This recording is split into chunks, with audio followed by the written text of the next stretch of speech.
Monster Hunter Wilds is doing huge business on Steam, okay? Don't know how well it's doing on PlayStation, don't know how well it's doing on Xbox, but it absolutely cleaned up on its opening weekend. I mean, you take a look at this, peaking at 1.3, just about 1.4 million concurrent players. That's absolutely wild, okay? And Sunday evening getting, 1.2, that's not bad, okay? And then at the time that we're, doing this video right here, Monday evening, okay, we're still getting just about 600,000 concurrent players. That's not bad. That's really not bad, okay? I thought that this game was, probably going to do a lot of business because it has been hyped up for a long time. People have really starting to take to the Monster Hunter franchise now that it's, one of the big heavy hitters for Capcom. And, well, congratulations to them. They seem to have knocked it out of the park on this one. So much so, they can even overcome an absolutely abysmal review ratio. Like, how's that sitting right now? Okay, 53% positive reviews. What does that put it at? Okay, mixed reviews at best. Like, I've seen it dip down, and over the weekend, like, it was in the high 40s when it came to an approval rating, which is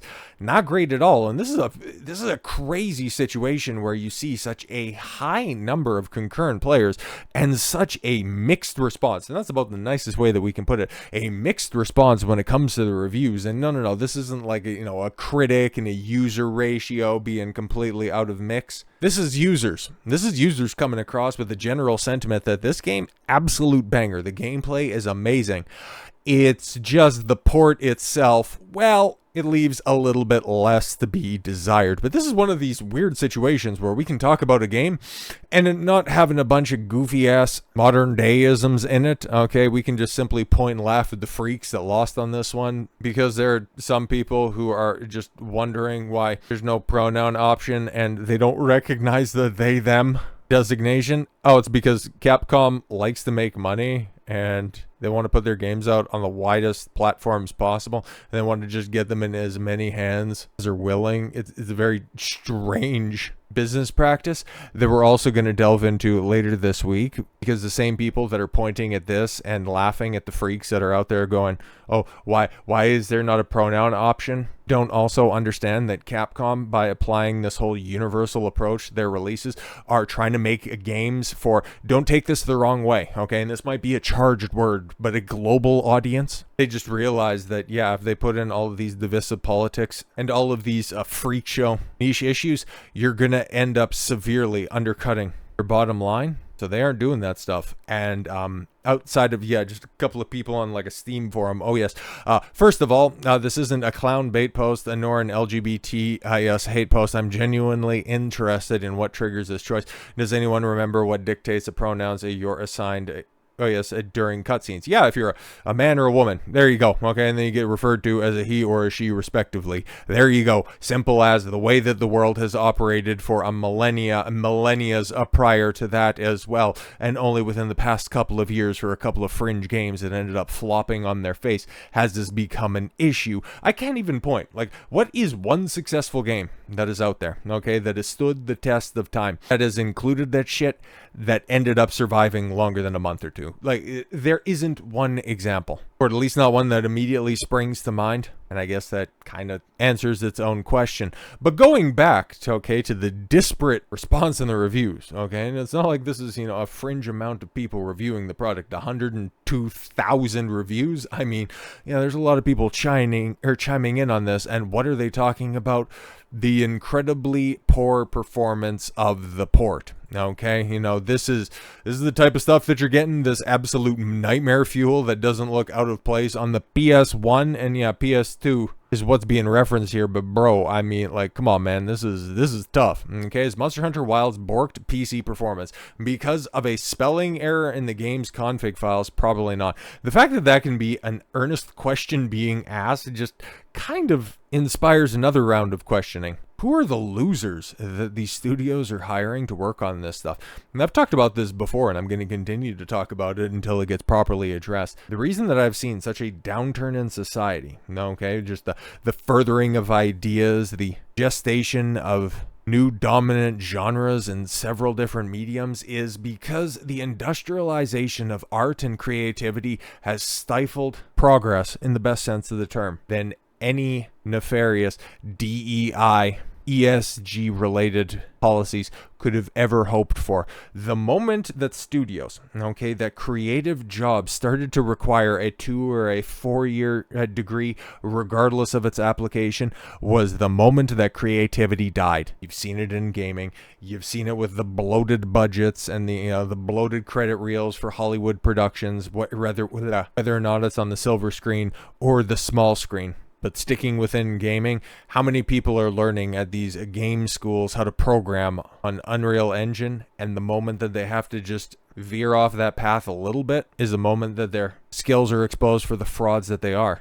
Creativity got replaced by appeals to authority, and until we properly address that, we're going to continue on with this slop, even if underneath this veneer of failure there is something good that's there. Because yeah, if people can properly run Monster Hunter Wilds, which is something else, okay, for another game, another beloved game that I talk about ad nauseum, Final Fantasy VII Rebirth, I've heard some people, okay, and I've seen the chatter that's a bad PC port. Now, unfortunately, I haven't been able to play it as much as I want to. I've been able to clock in like a dozen hours or something like that since the game has launched, and so far, I've had a very good experience with it. I personally haven't had any hiccups, but that, of course, doesn't preclude the fact that maybe there are some people out there that have had a bad experience with the game, that have experienced stuttering, pop-in, and all that crap. Everything for me has been fine, and I'm not running a top-tier gaming rig anymore, okay? Mine's very much out of date, very much needs an update, but I have more pressing issues, and I'll eventually get it. I can still run it, well enough for me. My monitor isn't, 144 hertz or anything like that, so if I can just have it at, the 60 FPS consistently,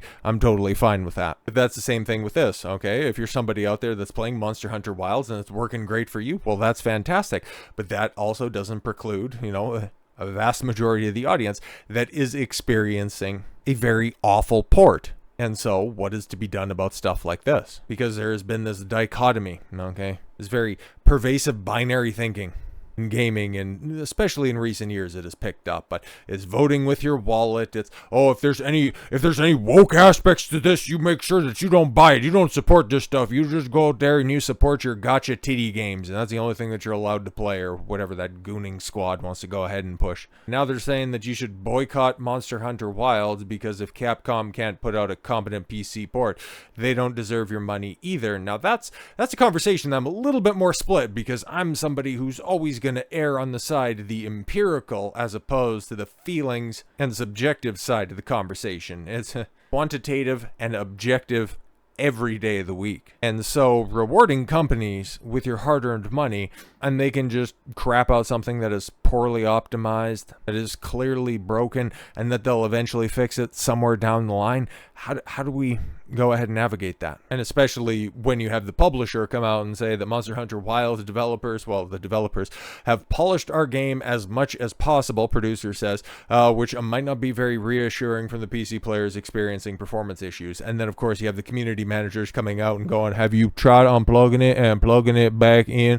Have you tried running it in administrator mode? It's like just all of the stuff that you'll generally hear when you call into a customer service line, and they'll just give you the robot rundown of what you should be doing. And would you like to talk to an agent after that stuff? Yes, of course I want to talk to a real human being. That's why I called the fucking hotline to begin with. But this is such a unique situation, okay? Because yeah, just going back to this, obviously the game wildly popular, just about 600,000 people on a Monday fucking night, for Christ's sakes, okay? The game, I thought it was going to be big. Chances are it might end up being the biggest game of the year, okay? Unless Doom does something really tremendous. I don't foresee anybody else touching these numbers. Like, it's probably going to stand as the best performer of the year, and congratulations to them, because this isn't a game where you have to try to, crane your neck to the side, just forgive a couple of things. There's no hidden NPC that you can go ahead and romance that later comes out and he's 15 years old. It's like, nobody has to forgive any of that type of stuff. It's just, the game's, it's kind of a buggy mess as it sits right now, and if you just wait until the first sale comes around, you wait until the summer sale where you might get 10-15% off, depending on how many people continue to just stick around the game,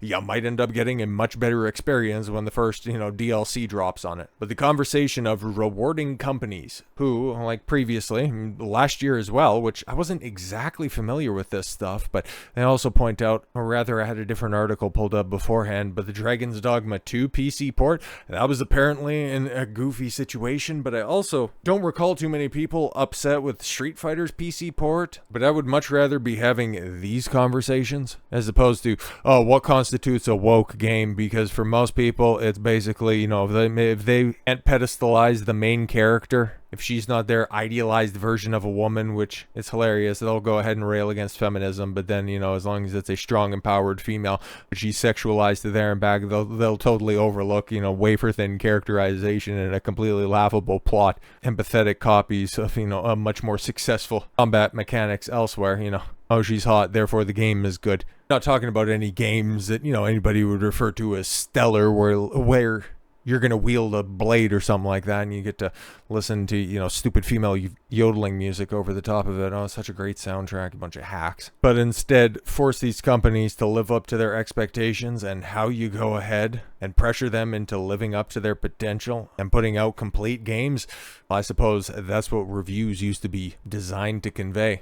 That's what reviews for games used to center around. So getting back to that, I think that would be a step in the right direction. So with all that said, thank you all very much for the gift of your time. I've been Don Consuelo. I want you to follow your gut and get after it. Take care, everyone.